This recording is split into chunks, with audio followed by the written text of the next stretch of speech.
Welcome to MarcusG.tv. I'm Chef Marcus Giuliano. I'm a chef on a mission. Today's mission is nutrition and children. I make a lot of videos on this topic, and I feel it's so important that parents understand that the food choices you give your children, the food choices that you make, impact your children's health. Not only now, but in years to come. The patterns you set for them now, the foods you get them used to, the foods that you teach them are acceptable, can cause a lifelong affliction of health issues, of eating disorders, of abusing food emotionally, physically, and just a lot of complications. That's why I do so many of these videos. It's just so important. People always say to me, Marcus, your kids eat phenomenal. I'm so impressed with the way your kids eat. That's because my daughter was eating quinoa when she was a toddler. That's because they were eating sweet potatoes and lots of fruits and veggies, and they weren't eating ice cream, they weren't going to McDonald's, they weren't eating French fries, they weren't eating pizza. They were bringing alfalfa sprouts for snack time and apples for snack time when kids were eating pretzels and cookies. I spent a lot of energy, I did a lot of research, and of course my kids my son is almost 5'11", 12 years old, size 14 shoe, and he's never had a glass of milk.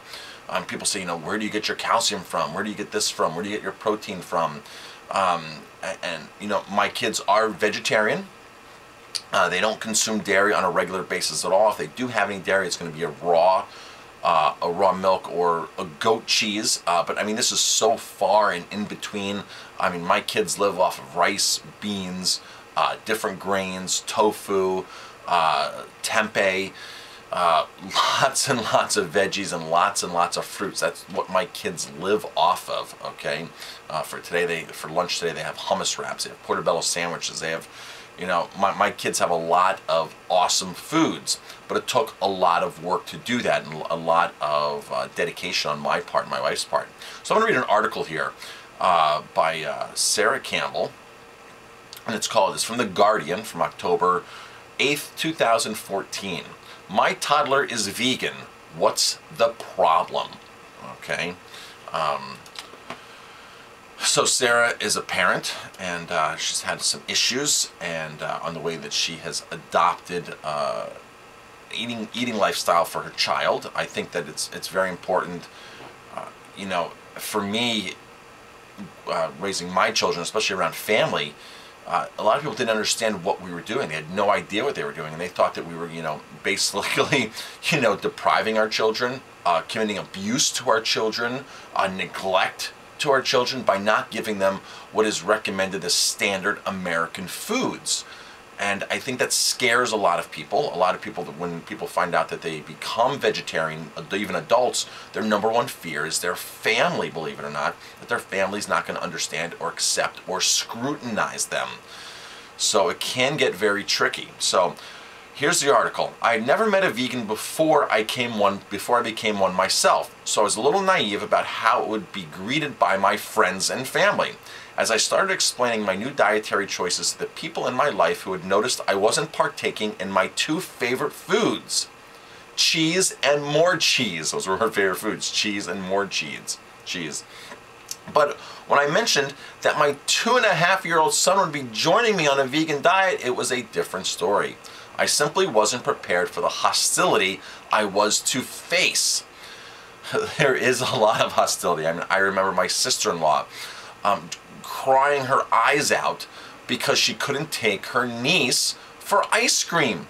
Of all things, I can't enjoy ice cream with my niece, and really throwing a big deal about it. I'm like, really? Is that what really matters? Take your niece to an apple orchard and pick apples with her. Take her for some peaches. It's just that people people's thinking is just incredible. It's just mind blowing. Here's a parent who wants to do something, myself, and raise children properly, and she just wants to undermine and now turn it to about it's her and her experience with her niece. Oh well. Back to the article. It turned out that saying you have a vegan child is to immediately put your credibility as a parent under scrutiny. I was accused of forcing my son to adopt an extreme diet on a whim, making him part of an unnecessary and dangerous experiment. After a while, I became unwilling to talk about it. I started telling people that I was vegan, but that my son was lacto-vegetarian. A small change made all the difference. Okay, so you know, people obviously think that you need milk, you need dairy. People really buy into that theory that that is part of a healthy lifestyle, and it's just totally wrong. If you noticed, milk doesn't place those ads anymore about building strong bones. That's because they're not allowed to place those ads, because that's been unproven, or it has been proven false. So all that stuff, you know, all that stuff that we learn about milk and calcium and strong bones and all the nutrients, all that information that we learn in school and in the media, all that comes directly from the dairy industry. The dairy industry sponsors that. The dairy industry is paid for that, their research. They've extracted what they feel as marketing points. That is a marketing campaign. That is not hard scientific proof. That is marketing at its best from the Dairy Council, okay? People need to understand that. A lot of things you see on packages, a lot of things you see in the grocery store, things your doctor tells you, things our schools are teaching us, are merely marketing campaigns for the meat industry, the pork council, the dairy council. That's what these are. It's marketing. They twist the science the way it needs to be twisted to put in their favor. They extract things for their benefit and focus on that specifically, okay? Back to the article here. Let's see. After a while, I became unwilling to talk about it. I started telling people, okay, I have since learned that other vegan parents use this tactic to avoid uncomfortable conversations. I was treated to the same questions I get asked about myself. What about protein? What about iron? And the ever-elusive B12. The answers about my own nutrition were accepted, but the information I had about my son's diet were treated as suspicious and potentially false.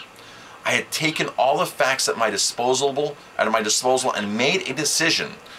And one that, after considering health, environmental, and ethical considerations, I felt was best for my son. When feeding my son what would be considered a mainstream diet, because at one point she did, up until her son I think was 2.5 years old, when feeding my son what would be considered a mainstream diet, I had abided by guideline daily amounts and NHS Eat Well plate. I believe these are all European or English or standards.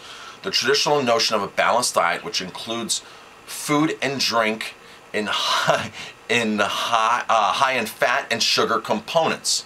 When I switched my son's diet, it occurred to me that I'd been following the rules without doing any thinking for myself.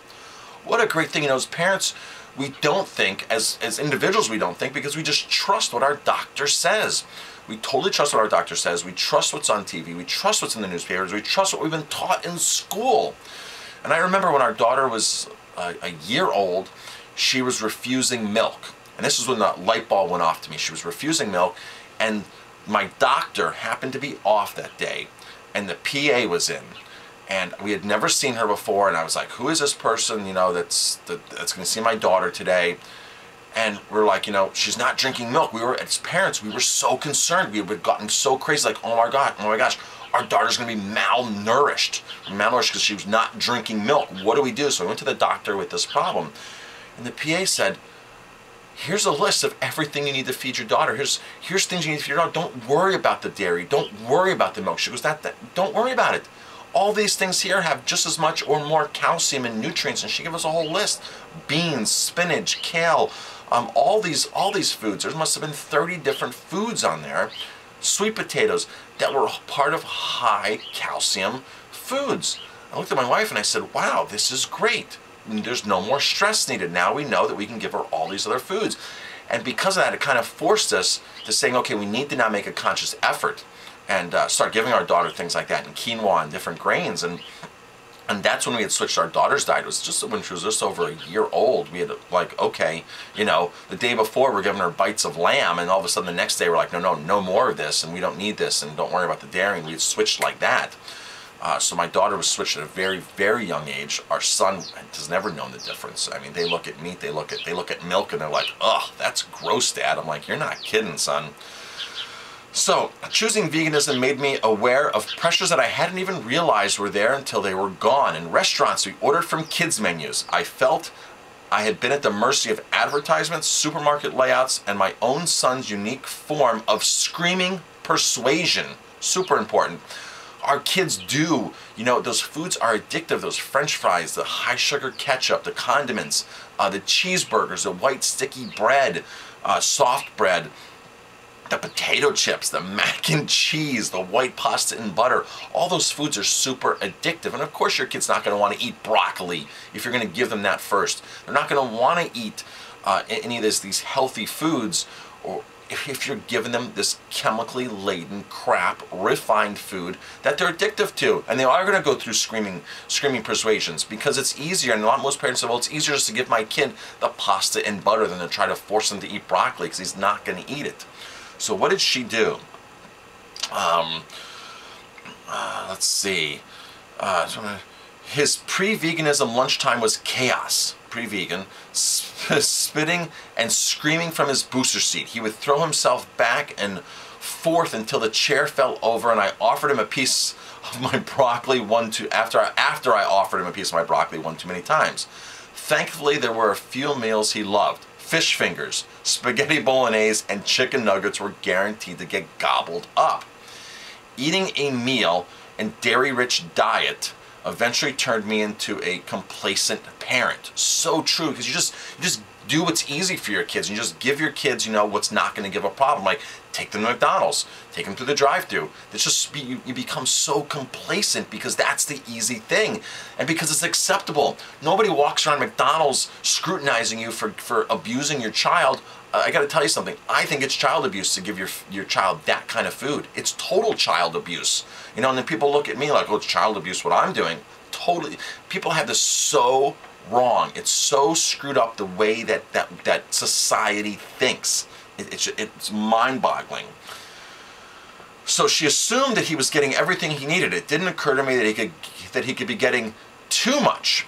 Of course, milk has way too much protein. Way too much protein. Meat has way too much protein. Your body doesn't need any of this. I said this in one of my previous videos, that mother's milk is 4% protein. At the age of 0 months to when you're born to 6 months old, that's when you double your body weights. That's when you need the most amount of protein you're ever going to need in your life. That's the time you're going to do the most growing. At no other point in your life are you going to double your body weight in 6 months. At no other point in your life are you going to be able to double your body weight, like, you know, in any short amount of time. In a couple of years, it's just not going to happen. But at that young of an age, you grow so fast. So if you look at the different protein breakdowns of different milks, the quicker a mammal doubles its birth weight, the more protein a milk has. So for instance, a cow takes, you know, however long, 3 months to double its birth weight. It has 11% protein. So species is the direct correlation between the amount of protein in the mother's milk versus how long it takes to double your body weight. Now, believe it or not, like rats double their body weight within days, okay? Their mother's milk, rat milk, is 63% protein, okay? And they double their weight within days. Humans double their weight in 6 months, 4% protein. So there's no reason why you need to be drinking cow's milk at 11% protein when, after the fact that you've doubled your body weight. And when you're 1 year old, 2 years old, when you're a kid, or even when you're an adult, it's even worse. You don't need it. It's way too much protein. People say, oh, I need protein to build this and protein to keep going. You do not. You need protein, but you don't need that much excessive protein. You only need 5 to 10% of your total caloric intake of protein. An adult active male only needs about 50 or so grams of protein a day. That's it. One cantaloupe has 7 grams. I ate 2-3 cantaloupes for breakfast. I'm getting half of my recommended protein from cantaloupe. That's before I add rice and beans and other grains into my diet and other fruits and veggies. You had broccoli, you had kale, you had spinach, and you're going to be there instantly without looking at the milk and the meat. So that is just totally false to think that we actually need all of that protein. Since turning vegan, I've become fully engaged in making the best possible choices for him. And after a few weeks of scraping lentils out of the carpet, I have noticed that he has begun cleaning his plate. That is such an important point. Your kids do change. Your kids will change their eating habits. They're young, they're moldable, they're impressionable. But they're not impressionable, they're not moldable when you're going to try to give them lentils and then take them to McDonald's the next day and then try to give them the lentils and broccoli the following day. You have to be consistent in your message with your children. This is our lifestyle. This is what we eat. This is what we're doing. You're not getting pasta with butter anymore. We're not going to McDonald's. We're not going to Pizza Hut. We're not going to Chuck E. Cheese. I taught my kids from a very young age, because lots of birthday parties were at Chuck E. Cheese. I taught them at a very early age that it was called Upchuck cheese, and that food is not edible. They went to birthday party after birthday party at Upchuck cheese, and they never ate the food there because that's what I programmed them to think. And there's so many times that we drive by a Chuck E. Cheese, and now they're 12 and 15. They're like, "Look, Dad, there's Upchuck cheese." And they know that was impressionable. That's stuff that's going to last a lifetime with them. Hopefully they're going to take to their children. Just because your children are around other children that are doing it doesn't mean they have to partake in that. You explain to them the dangers and why you're not eating that food, and they will listen to you. They will totally listen to you. So it's about educating yourself and educating your children and explaining to your children, this is why we eat what we eat. This is what's healthy. This is what's super healthy. I remember my daughter, when she was 5 years old, 6 years old, she'd go to a local place and ski and ice skate. And one of the parents would go make a McDonald's run, right? And my daughter had alfalfa sprouts for lunch, and she's eating alfalfa sprouts. Everybody's eating French fries. You know, now the kids come to our house and they're like, what kind of fruits do we have? They love mangoes, they love tangerines, they love all these fruits, kiwis and everything, because they don't have that at home. They come to my house and they eat all of our fruit. So, not only are kids impressionable, moldable, but it's contagious with other kids. It's actually very contagious with other kids.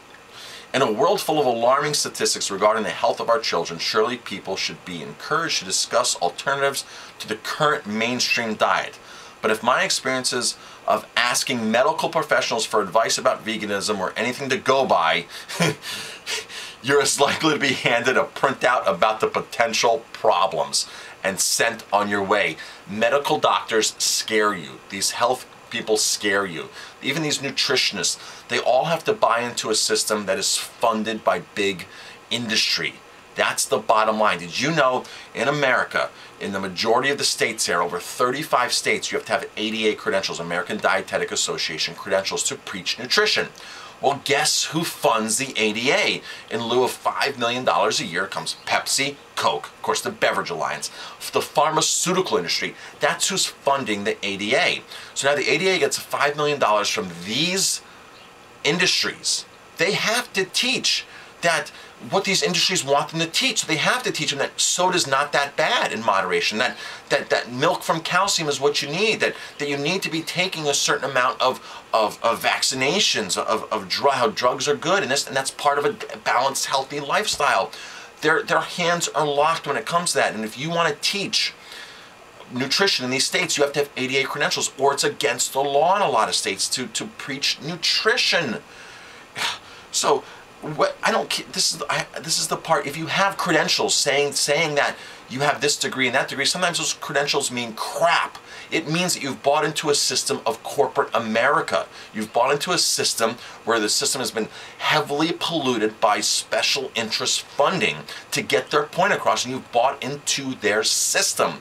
I don't have a nutrition degree, but I'll tell you, I guarantee you my advice is a lot better than most ADA dietitians, especially in hospitals. I look at these people in hospitals. When I have loved ones in the hospitals, or friends in the hospitals, and I see what they're giving them and the ADA guidelines, it's a load of crap.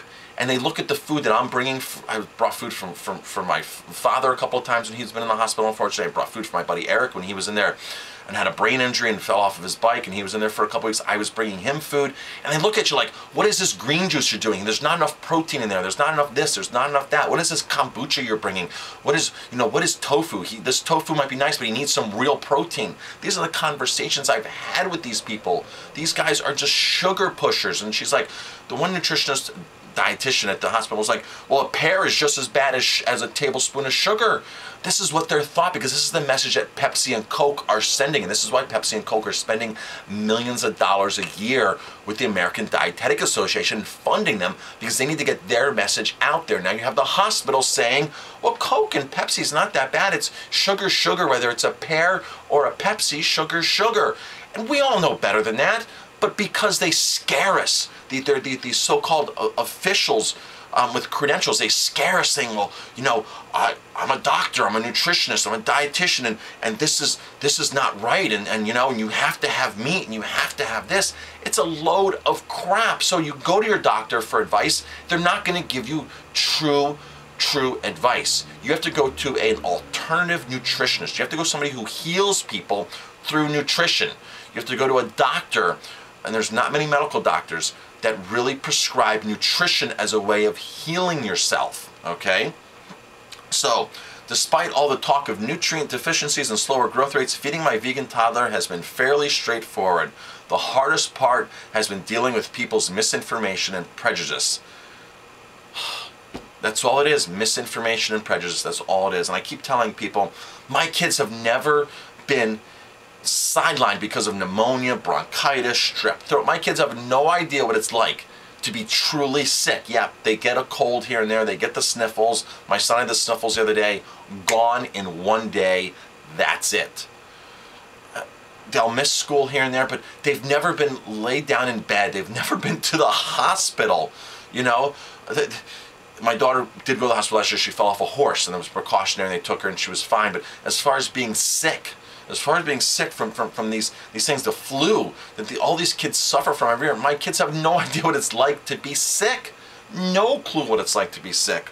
And it's just, I know that that's the way that I raise my kids. I know that. And I gotta tell you something, I'd rather have it that way than to have succumbed to giving my daughter ice cream at an early age and doing all these other things. It's just, it's a matter of, you have to think for yourself. You can't trust these other people. It's all just brainwashed material from these industries that they want you. You have to really decipher. If you want if you want to be healthy, if you want your kids to be healthy, you have to truly take it into your own hands and do research. And it's not as difficult as people think. Common sense is common sense. A French fry is a French fry. It's fried. A potato's obviously a much better option. Carrot's better than Twinkies. Okay, broccoli's better than pasta. That's just the way it goes, okay? We know that. A lot of it is what we know. We're only smart until we're stupid. I love that quote. It was from Gary Null, one of my favorite nutritionists, who, by the way, has ADA credentials and has exposed this whole thing about the whole ADA crap. You're only smart until you're stupid. And we're all smarter than the choices that we're making. I'm Chef Marcus Giuliano. Thanks for watching this video. Thanks for tuning in. If you like my videos, please hit like, subscribe to my channel, and definitely pass it on.